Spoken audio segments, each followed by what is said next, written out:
नमस्कार दोस्तों, आप सभी का निर्माण सीटेट में स्वागत है।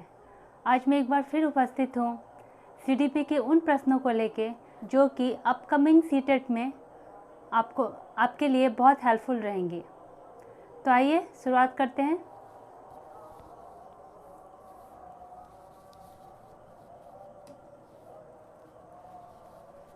क्वेश्चन नंबर 1 देखते हैं।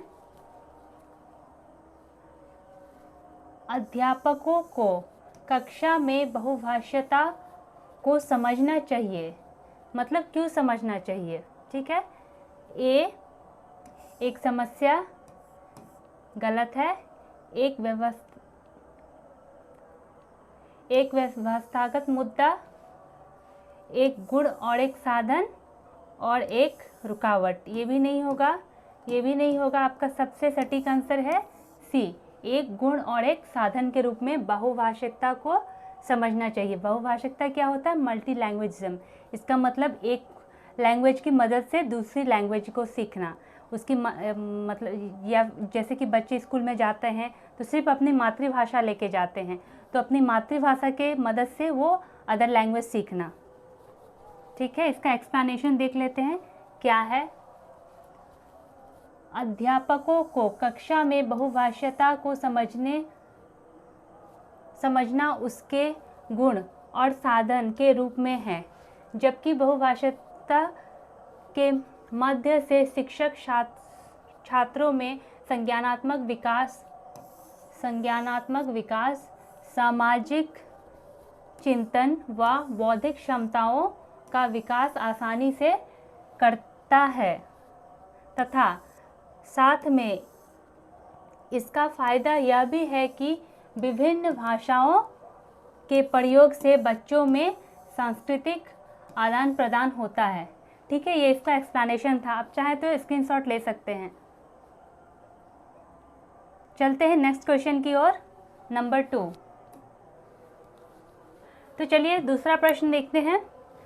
समावेशी शिक्षा आधारित है डैश के सिद्धांत पर। समावेशी शिक्षा यानी इंक्लूसिव एजुकेशन, यानी सभी बच्चों को साथ लेकर पढ़ाना।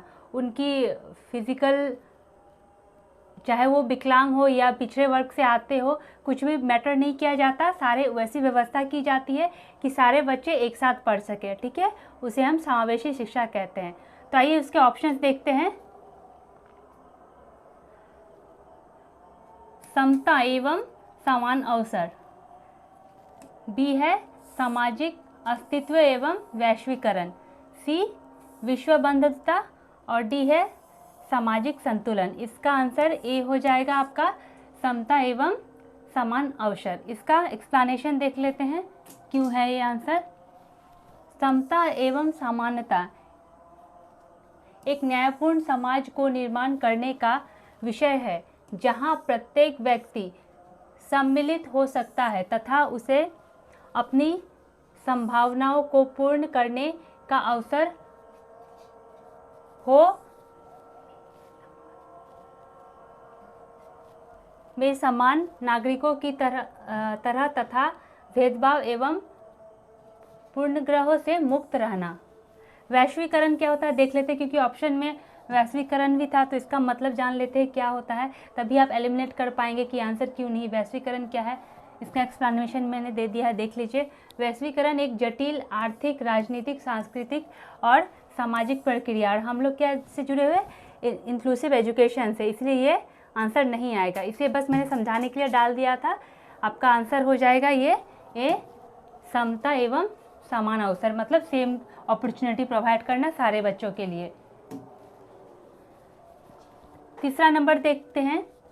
दिव्यांगजन अधिकार अधिनियम वर्ष डैश में लागू किया गया था, यानी किस वर्ष में इसे लागू किया गया था। तो इसे सी ऑप्शन सही है, 2016 में लागू किया था। इसे याद कर लीजिएगा, फैक्चुअल क्वेश्चन है वो। बढ़ते हैं अगली क्वेश्चन की ओर। Question number 4। वाइगोस्की के अनुसार सीखने को पृथक नहीं किया जा सकता, यानी वाइगोस्की के अनुसार सीखने को पृथक किससे नहीं किया जा सकता? पुनर्वलन से। ये नहीं होगा, क्योंकि हम लोग जानते हैं पुनर्वलन की बात किसने कही थी? आईवी पैवलोव ने। और यहाँ पे क्या बोला गया है? वाइगोस्की, तो ये तो होगा ही नहीं क्योंकि पुनर्वलन आईवी पैवलोव के द्वारा दिया गया था।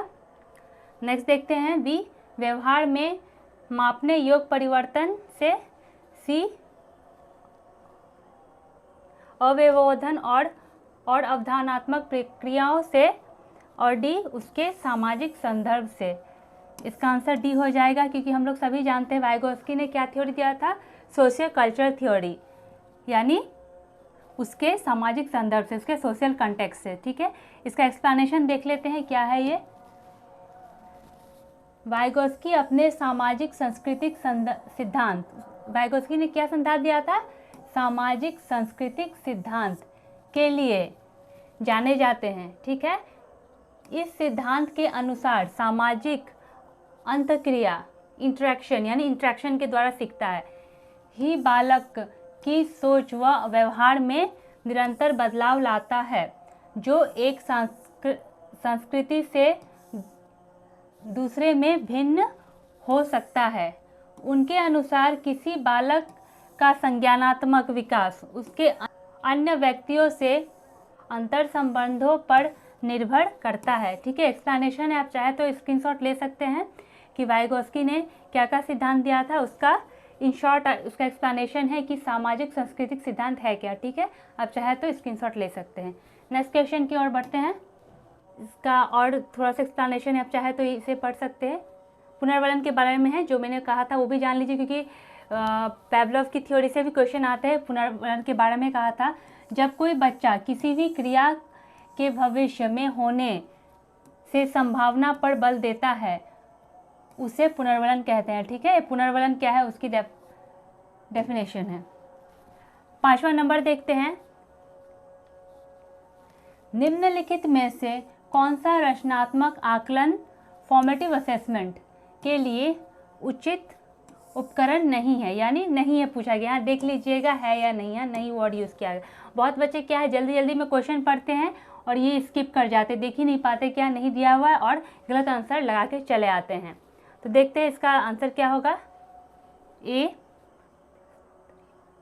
प्रश्नोत्तरी और खेल, बी दैत्य कार्य, सी मौखिक प्रश्न और डी सत्र परीक्षा। इसका सही जवाब हो जाएगा मौखिक प्रश्न, क्योंकि यहाँ पूछा हुआ है नहीं। इसका एक्सप्लेनेशन देख लेते हैं है क्या। रचनात्मक आकलन छात्रों की प्राप्ति में सुधार के लिए शिक्षण और अधिगम की गतिविधियों को संशोधित करने के लिए अधिगम की प्रक्रिया के दौरान शिक्षकों द्वारा नियोजित औपचारिक और अनौपचारिक मूल्यांकन प्रक्रियाओं की एक श्रृंखला है। यह जो पढ़ाया जाता है उसे अभिकल्पित करने में छात्रों के पूर्व ज्ञान और अनुभवों का गठन करते हैं। ठीक है, ये जो फॉर्मेटिव असेसमेंट था, रचनात्मक आकलन क्या है वो यहाँ पे लिखा गया है। ये पूरा इसमें डिटेल में समझाया गया है, आप चाहे तो इसका स्क्रीनशॉट ले सकते हैं। ठीक है, नेक्स्ट क्वेश्चन की ओर बढ़ते हैं। इस क्वेश्चन से पहले मैं चाहती हूँ कि आप मेरे चैनल को सब्सक्राइब कर लें, क्योंकि सीडीपी से रिलेटेड और जितने भी टॉपिक हो, जितने भी सब्जेक्ट है सीटेट में, जैसे आपका एसएसटी हुआ, इंग्लिश, हिंदी, सारे सब्जेक्ट यहाँ पढ़ाए जाएंगे। अगर आप उन सबका कंटेंट चाहते हैं, सबके मोस्ट इंपॉर्टेंट एमसीक्यूज चाहते हैं, एक्सपेक्टेड एमसीक्यूज चाहते हैं, तो इस चैनल को जल्द से जल्द सब्सक्राइब कर ले। आइए देख लेते हैं 6ठा नंबर क्वेश्चन। रचनात्मकता है क्या? बिना उपके किसी कार्य को बार बार करने की क्षमता, बी लंबे गद्यांशों को रटने की क्षमता, सी अपसारी ढंग से सोचने की क्षमता और डी दूसरों की नकल ज्यों की त्यों करने की क्षमता। इसका बेस्ट आंसर है रचनात्मकता यानी क्रिएटिव। ठीक है, तो इसका आंसर हो जाएगा सी अपसारी ढंग से सोचने की क्षमता। आपकी अपना क्रिएटिव लगाना, आपका अपना दिमाग लगाना हो जाता है। इसका एक्सप्लेनेशन देख लेते हैं क्या है। अपसारी ढंग से सोचने की क्षमता रचनात्मकता है। रचनात्मक सोच को अपसारी या सोच भी कहा जाता है, क्योंकि यह समस्या समाधान के मौजूद तरीकों को चुनौती देता है। 26 और समस्याओं को देखने का नया दृष्टिकोण प्रदान करता है। रचनात्मकता छात्र को नई संभावनाओं की खोज करने का अधिकार देती है तथा नए ज्ञान के निर्माण का समर्थन करती है। नेक्स्ट क्वेश्चन की ओर बढ़ते हैं।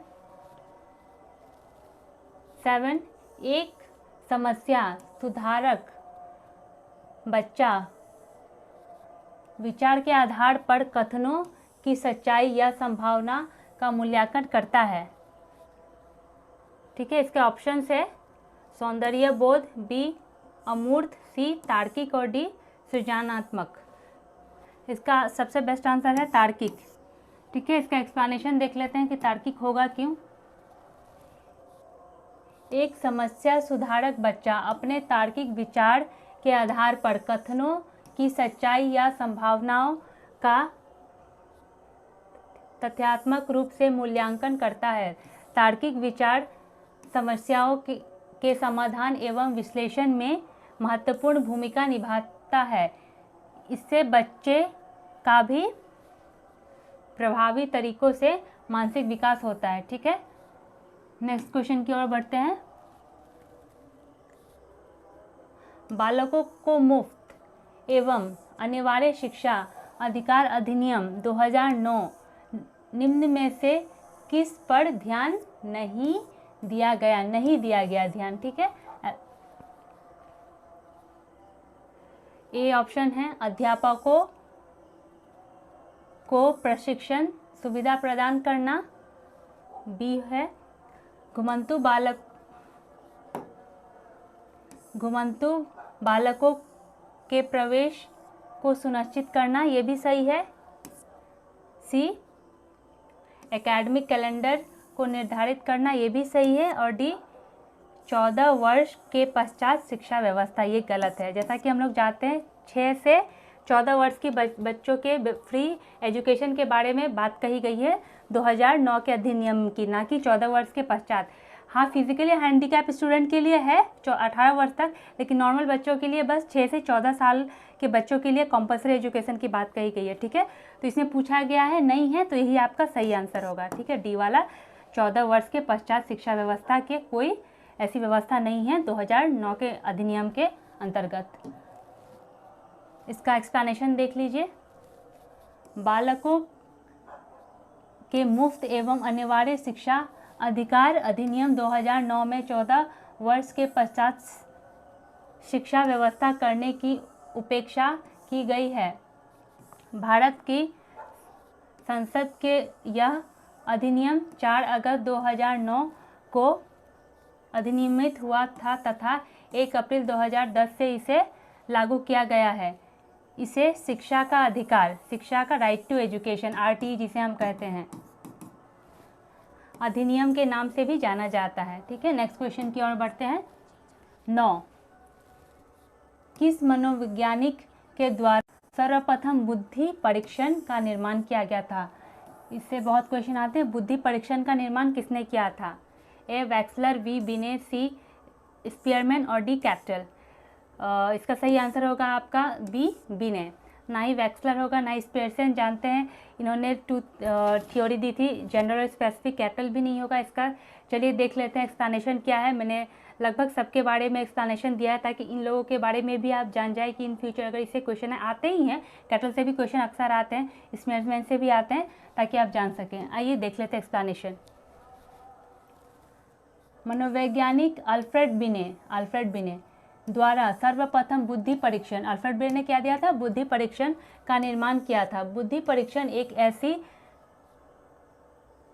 आकलन है जो बौद्धिक, स्मृति, गति, ध्यान, तर्क क्षमता और संज्ञानात्मक क्षमताओं की सीमा को मापता है। ठीक है, क्या क्या को मापता है? बौद्धिक, स्मृति, गति, ध्यान, तर्क क्षमता और संज्ञानात्मक क्षमता को मापता है। आमतौर पर बुद्धि परीक्षण को विशेष रूप से विभिन्न कार्यों को प्रदर्शन के माध्यम से मानव बुद्धि का आकलन करने के लिए बनाया गया है। इसे अल्फ्रेड बिने द्वारा वर्ष 1904 में विकसित किया गया था। ठीक है, और देख लेते हैं क्या है। अब चार्ल्स स्पीयरमैन के एक ऑप्शन में था, तो जान लेते हैं इन्होंने क्या सिद्धांत दिया था। इन्होंने क्या कहा था, चार्ल्स स्पीयरमैन के बुद्धि के सिद्धांत को द्विकर सिद्धांत यानी द्विकर सिद्धांत के रूप में जाना जाता है। स्पीयरमैन ने देखा कि जो बच्चा एक विषय में अच्छा प्रदर्शित करता है वो अन्य विषयों में भी अच्छे अंक प्राप्त करता है। ठीक है, जो एक विषय में अच्छा है वो दूसरे विषय में भी अच्छा है। ठीक है, और फिर कैटल भी एक ऑप्शन था, कैटल पढ़ लेते हैं। कैटल का मानना था कि बुद्धिमत्ता मुख्य रूप से विरासत से मिली विशेषता थी। उन्होंने प्रस्ताव किया कि सामान्य बुद्धि दो कारकों से बनी होती है जो कि विशिष्ट लेकिन सहसंबद्ध है। शिक्षा और अनुभव से स्वतंत्र यह सीखना और समस्या को सुलझाने की मूल क्षमता है। नेक्स्ट देख लेते हैं 10वां नंबर, बच्चों के समाजीकरण में विद्यालय। ठीक है, विद्यालय का कौन सा कारक के रूप में है? ए प्राथमिक कारक, बी द्वितीय कारक, सी की कोई भूमिका नहीं है और डी की बहुत कम भूमिका है। इसके सबसे अच्छा आंसर, इसका आंसर बी होगा, द्वितीय कारक है। जैसे प्राथमिक कारक क्या होता है? फैमिली। ठीक है, द्वितीय कारक है स्कूल, क्योंकि सबसे पहले हम लोग पैदा होते हैं, अपने फैमिली में रहते हैं, अपने फैमिली से सीखते हैं। और दूसरी और सेकेंडरी जो बोला जाता है, जिसे और विद्यालय सेकेंडरी में आता है। ठीक है, द्वितीय कारक में आता है, और फर्स्ट में क्या आता है? फैमिली। देख लेते हैं इसका एक्सप्लेनेशन है क्या। मानव एक सामाजिक प्राणी है। बच्चों के समाजीकरण में परिवार, विद्यालय, समुदाय एवं समाज की विशेष भूमिका होती है। परिवार समाजीकरण का प्राथमिक कारक होता है, क्योंकि किसी बच्चे में समाजीकरण को नींव परिवार में डलती है, जबकि विद्यालय समाजीकरण की द्वितीय और अति महत्वपूर्ण कारक है, सेकेंडरी है और बहुत ही इम्पोर्टेंट कारक है समाजीकरण का। ठीक है, नेक्स्ट। तो यही तक था आज का सेशन। अगर आपको ये क्वेश्चंस अच्छे लगे हों तो इसे सब्सक्राइब कर दें, ताकि हमेशा मैं आपके लिए ऐसा कंटेंट ला सकूं। आप लोग अपना ख्याल रखिए। धन्यवाद।